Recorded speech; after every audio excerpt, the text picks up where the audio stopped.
Ouille, les courbatures. C'est quoi cette tête fatiguée? Qu'est-ce que je bois? Qu'est-ce que je mange pour bien récupérer? Comment gommer ma cellulite? Pouh, j'ai dormi 3 heures cette nuit. Elle va être dure ma séance de frac. Bienvenue dans le podcast Paul Récup. Dans ce podcast, vous allez apprendre à savoir ce qu'est la récupération et sa nécessité. Vous pourrez rencontrer des sportifs passionnés, des solutions esthétiques adaptées et les meilleurs thérapeutes dans leur domaine. Nous allons vous donner les clés d'une bonne récupération, tout ce qu'il faut pour optimiser vos performances. Let's go! Bonjour et bienvenue chez No Récup. Je m'appelle Delgis Garcia. Je suis là aujourd'hui pour vous parler de Gyrostim. Je suis chiropracteur et spécialiste en neurologie fonctionnelle, fondateur du centre No Récup dans le Paris 17e. Et on a la chance d'avoir un Gyrostim sur Paris. C'est une machine assez impressionnante, très grande. Les patients sont assez surpris quand ils rentrent dans la salle. C'est une chaise multi-axiale qui combine deux plans de l'espace. Ça veut dire devant, derrière et droite et gauche. Et ces plans de l'espace peuvent être mélangés, peuvent être ensemble, travailler par exemple vers l'avant et vers la gauche, vers la droite, vers l'arrière. Qu'est-ce que ça peut bien faire de tourner les patients dans tous les sens? Alors, on a une incidence très importante et très spécifique au niveau du système vestibulaire. Le système vestibulaire, c'est le système qui est dans l'oreille interne. Et c'est ce système qui nous informe le positionnement de la tête dans l'espace. Donc si on perd un petit peu ses facultés de savoir où on est dans l'espace, il y a des troubles qui vont commencer à arriver. Il y a des troubles de vertige, de déséquilibre, mais pas que. Il y a des tilts de tête. Il y a des patients, par exemple, si on s'assoit dans l'aéroport et on voit les gens marcher, on voit les gens statiques dans une file d'attente, on voit qu'il y en a certains qui ont la tête penchée à droite, penchée à gauche, plus en arrière, plus en avant. Souvent, on n'a pas simplement une composante mécanique, une douleur, un choc qui a fait que le patient a adopté une telle ou telle position, mais parfois c'est un manque d'activation de ces canaux vestibulaires qui fait que inconsciemment le patient va se positionner dans une position où il aura un équilibre, il va trouver un équilibre de ces canaux vestibulaires. Donc ça veut dire que si j'ai un canal vestibulaire par exemple du côté gauche qui est moins actif, j'aurais tendance à avoir la tête légèrement penchée vers la gauche pour venir stimuler davantage ce canal qui est déficient. Alors, le système vestibulaire, il ne travaille pas tout seul, bien entendu, comme dans toute la neurologie, tout le système nerveux. Il va travailler justement avec les yeux, il va travailler avec la proprioception, les informations que le corps recrute au niveau des pieds, au niveau des membres inférieurs et qui remontent vers le cerveau pour nous donner non seulement le positionnement de la tête dans l'espace, mais le positionnement du corps aussi dans l'espace. Le système vestibulaire avec les yeux, dans un autre podcast je vous ai parlé de right eye, l'importance justement des mouvements oculaires pour la vie de tous les jours, pour nos tâches, pour se déplacer dans l'espace.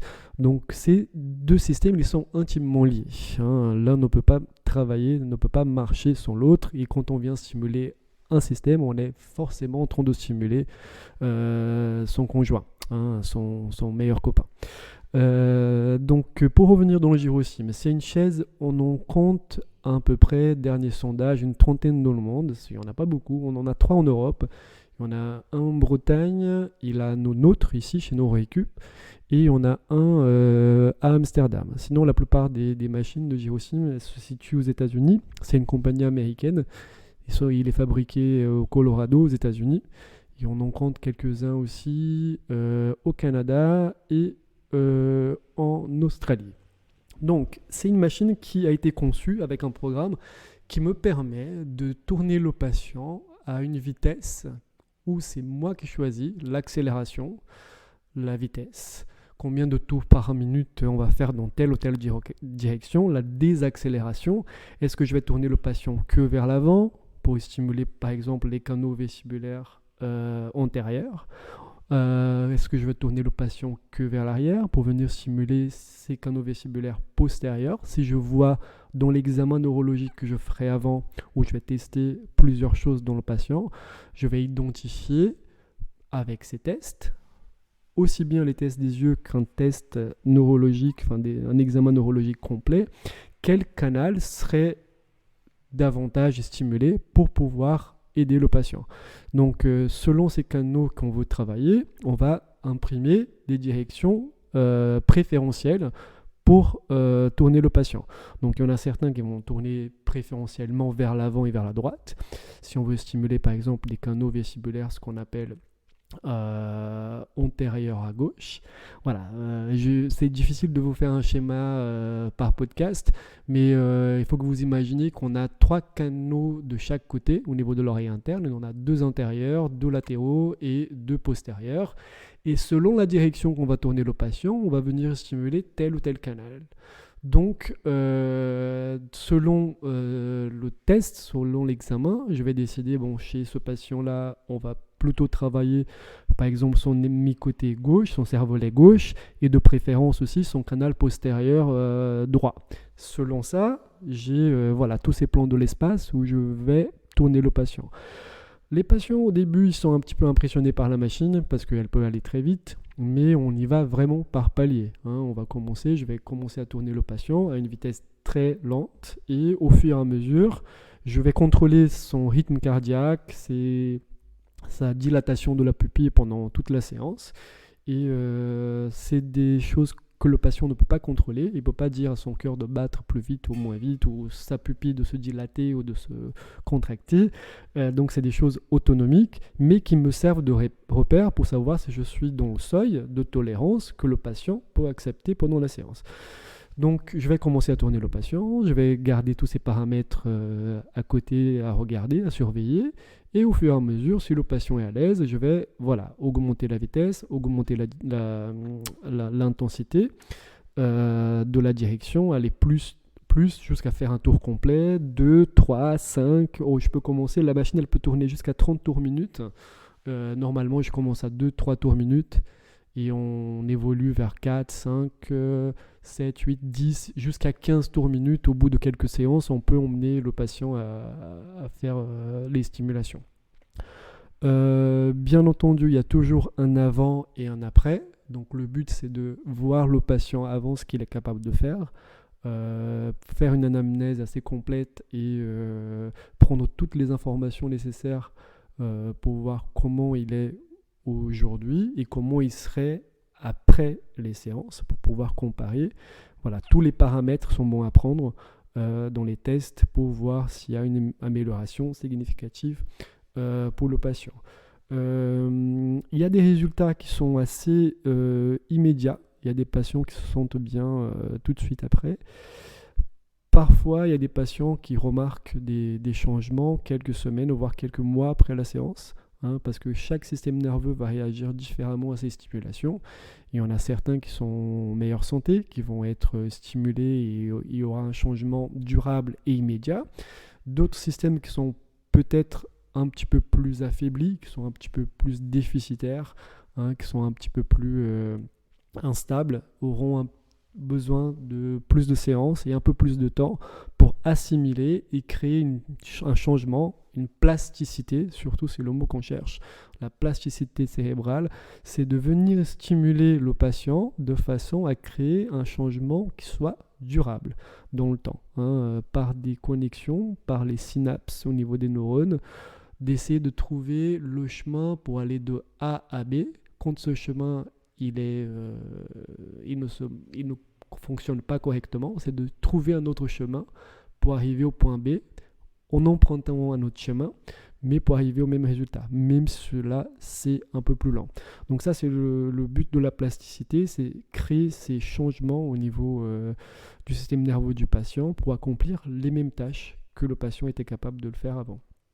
Le gyrosim est donc très utilisé ici chez NeuroRécup.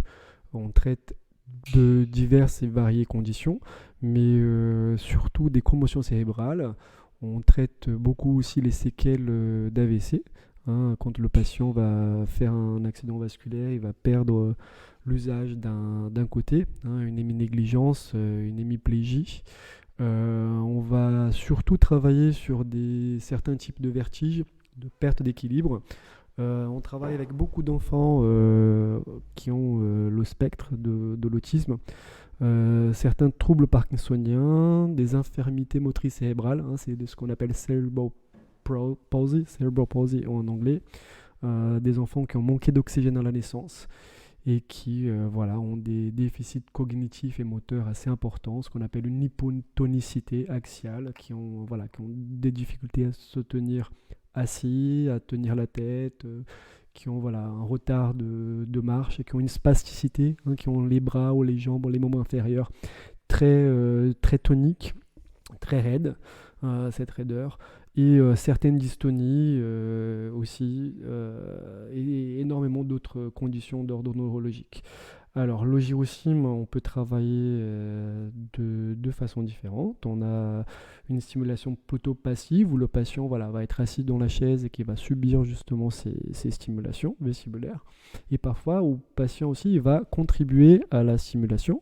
Ça veut dire qu'il va travailler en actif. Je vais lui demander des doubles tâches. Ça veut dire qu'il va avoir par exemple une cible à fixer devant. Il aura des cibles sur les côtés à travailler, à pointer avec un laser pendant que la machine est en train de tourner avec les mains, soit avec le front, justement pour stimuler non seulement les capacités motrices, mais aussi les capacités cognitives de concentration, de temps de réaction, de temps de décision, justement améliorer cette coordination entre la main et les yeux, et surtout avoir cette conscience temporo-spatiale, et pour augmenter cette acuité mentale, cette conscience de la situation et une augmentation de la proprioception.